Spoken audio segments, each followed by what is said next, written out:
မျိုးသမီးတယောက်ကသူမတိတ်ချရတဲ့ယောက်ျားတယောက်ကိုဆွန့်လွတ်လိုက်ပြီဆိုရင်လေအဲ့ဒီအမျိုးသမီးကမချစ်တော့ဘူးဆိုတာထက်သူမနေ့စဉ်နဲ့မြန်ရရှိခဲ့တဲ့ဒဏ်ရာဒဏ်ချက်တွေနဲ့ရှင်သန်ခဲ့ရတဲ့ဘဝကိုစိတ်ကုန်သွားလို့ပဲတနည်းပြောရရင်တော့မင်းစီကရရှိခဲ့တဲ့ဒဏ်ရာတွေကသူမအတွက်လုံလောက်သွားပြီဆိုတာကိုသူမကိုယ်တိုင်သိသွားလို့ပါလက်လွတ်လိုက်တဲ့အခါကျရင်သူမကိုအရင်အပြစ်မတင်ပါနဲ့မိန်းကလေးတွေကတော်ရုံတန်ရုံနာကျင်မှုမျိုးနဲ့ကိုချစ်ရတဲ့သူတယောက်ကိုလက်လွတ်လိုက်တယ်ဆိုတာမျိုးကရှားပါတယ်။သူမမင်းနားမှာရှိနေစဉ်က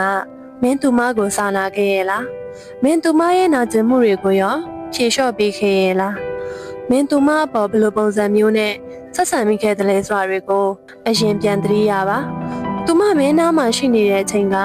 မင်းပါလို့ရတယ်။သူမဘဝမှာမင်းမရှိရင်မဖြစ်ပါဘူးလို့ရောတွေးခဲ့တယ်မဟုတ်လား။အရန်ကိုမှကြောပါတယ်ဆိုတဲ့ကြောက်ဆောင်တွေတောင်ထူရိုက်ပါများရင်ကွဲအပ်လာတတ်သေးတာပဲမင်းကိုအရန်ချစ်ပြီးခွင့်လွတ်တီးခံတတ်တဲ့မိန်းမတယောက်ရဲ့ရှင်ထဲမှာလဲဒဏ်ရာဒဏ်ချက်တွေများလာရင်ဆုံးလွတ်နိုင်သွားတတ်တယ်